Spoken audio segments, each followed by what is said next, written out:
আমার এক বন্ধু একটা খুব সুন্দর কথা বলছিল যে আমাদের দেশে তো পশ্চিমবঙ্গে অনেক বিলিয়ন স্টুডেন্ট রয়েছে, কিন্তু ইউপিএসসি স্টুডেন্ট কটা রয়েছে? এটা একটা মজার কথা কিন্তু। ইউপিএসসিতে কেন আমরা যেতে ভয় পাই তার প্রধান কারণ হচ্ছে ইউপিএসসি এক্সামটা খুব বেশ টাফ একটা এক্সাম, এবং সেক্ষেত্রে ফেলিওর হওয়ার চান্স অনেকটাই থেকে যায়।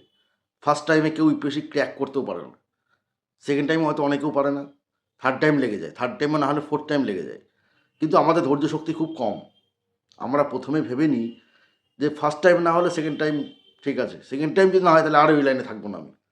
এই যে ওই সরে আসা, ভয় পাওয়া, এই জিনিসটা আমাদের মধ্যে খুব বেশি, বিশেষ করে বাঙালিদের মধ্যে খুবই বেশি।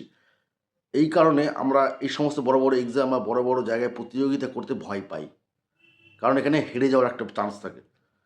কিন্তু যারা এই লড়াইটাকেই সাহস নিয়ে লড়তে থাকে এবং একের পর এক চেষ্টা করতে থাকে, তারাই সাকসেস পায়। সাকসেস কিন্তু একদিনে আসে না, এটা মনে রাখতে হবে। বারবার ফেলিওর হতেই এই সাকসেসটা আসে। যদি ফেলিওরকে ভয় না পাও, তাহলে তুমি লড়াইটা করতে পারো।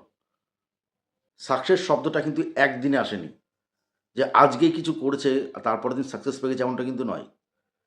যারা ফেলিওর দেখে ভয় পায় না, তারাই সাকসেসটা পায়। আর যারা ফেলিওর দেখে ভয় পেয়ে যায় বা একবার করে হেরে গেল, দুবার করে হেরে গেল, দিয়ে পিছিয়ে আসলো, তারা কখনোই সাকসেস হতে পারে না। তুমি যে কাজটা করছো, যদি তোমার মনে হয় তুমি পারবে, হতে পারে একবার হয়নি, সেকেন্ড বার ট্রাই করো, তাতে হলো না, ঠিক আছে, থার্ড টাইম ট্রাই করো, যদি তাতেও ফেলিওর হও, ফোর্থ টাইম ট্রাই করো, সাকসেস পাবেই তুমি। তোমার নিজের চেষ্টা যদি থাকে সেই কাজটার প্রতি, তুমি সাকসেস পেতে কেউ তোমাকে আটকাতে পারবে না।